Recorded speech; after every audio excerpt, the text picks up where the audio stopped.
बच्चों, Gyandeep plus channel में आप लोगों का बहुत बहुत स्वागत है। आओ आज हम देखते हैं कि वायु की गतियां कौन कौन सी हैं।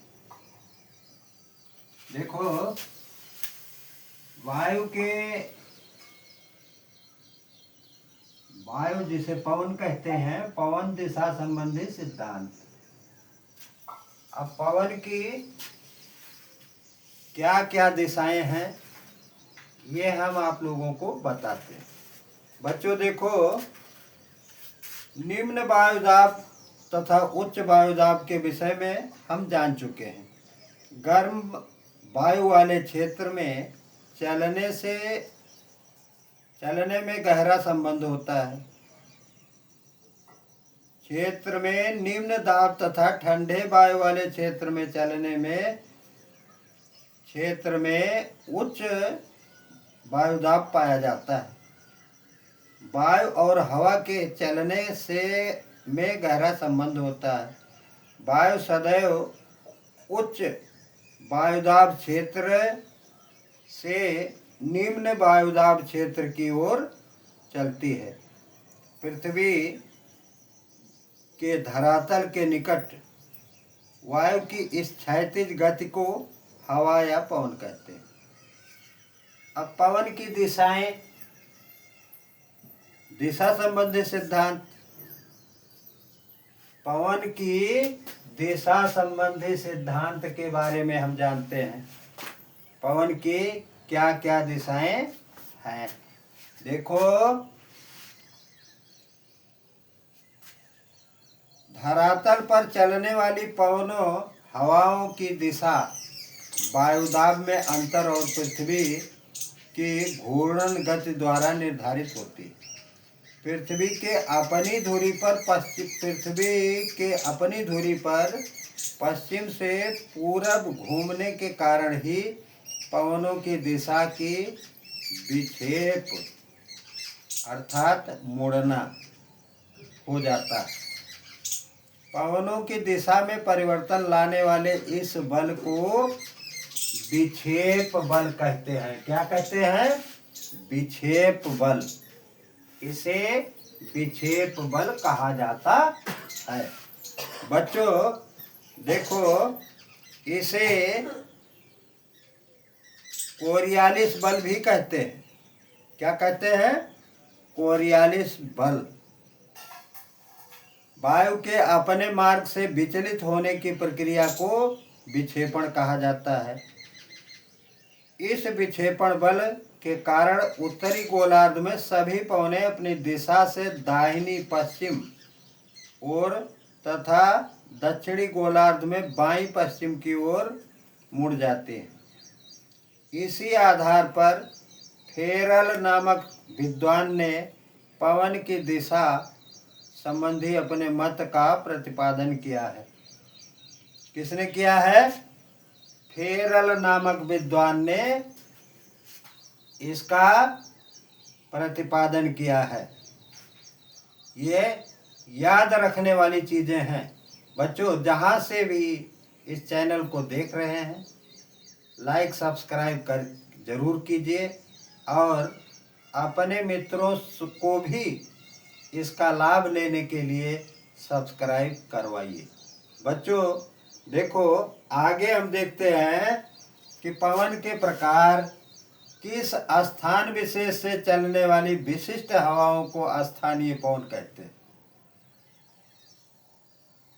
जिस विशेष स्थान पर जो हवा चलती है उसे स्थानीय पवन कहते हैं। स्थल से जल और जल से स्थल की ओर चलने वाली पवनों को क्रमशः स्थलीय और जलीय समीर कहते हैं। पवन जिस दिशा व जगह से शुरू होती है उसका नाम उसी दिशा के नाम पर पड़ जाता है। ऐसी पवन जो वर्ष भर एक निश्चित दिशा में चलती है उसे गृहीय पवन कहते हैं या उसे अस्थाई पवन भी कहा जाता है। देखिए, अस्थाई पवन अथवा गृहीय पवन गृहीय पवन माने स्थानीय घर की हवा, उसे गृहीय पवन कहा जाता है। और उसी को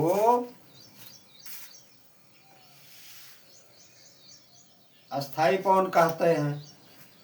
इसके विपरीत जिन पवनों की दिशा में मौसम के अनुसार परिवर्तन होता है उन्हें मानसूनी या मौसमी वायु कहते हैं। इस तरह पवनों को दो भागों में रखा गया है, सनातनी या अस्थाई नियतवाही पवने, निश्चित या अस्थाई या अनियतवाही पवने। अब हवाएं किस तरह से चलती हैं और किस तरह से इनका प्रचलन होता है, देखिए यह है विषुवत रेखा है। विषुवत रेखा से विषुवत रेखीय निम्न दाब वाली हवाएं चलती हैं। उपोष्ण, उसके ऊपर उत्तर की दिशा में उपोष्ण कटिबंधी उच्च दाब वाली हवाएं चलती हैं। और उसी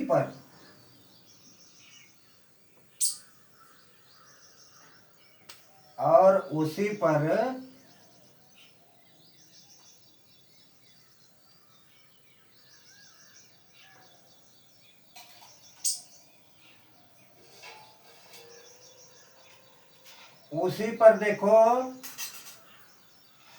उपध्रुवीय निम्न दाब, जहां हवा का दबाव कम होता है वहां पर और हवा उधर जा करके उस स्थान को भरती है, तो वह वहां उच्च दाब से हवाएं निम्न दाब की तरफ जाती है।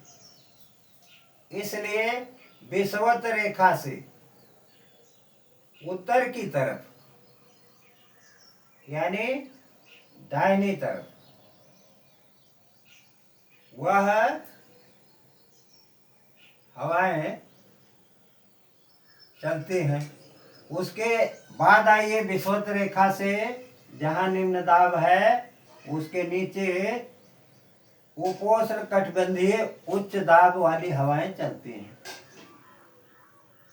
और उपध्रुवीय निम्न दाब वाली हवाएं भी वहीं से चलती हैं, जो उपोष्ण कटिबंधीय उच्च दाब से निम्न दाब की तरफ जाकर के अपने स्थान को भरती हैं। इसलिए हम ये जानते हैं कि हवाएं किन किन प्रकार से चलती हैं। बस बच्चों, आज इतना ही।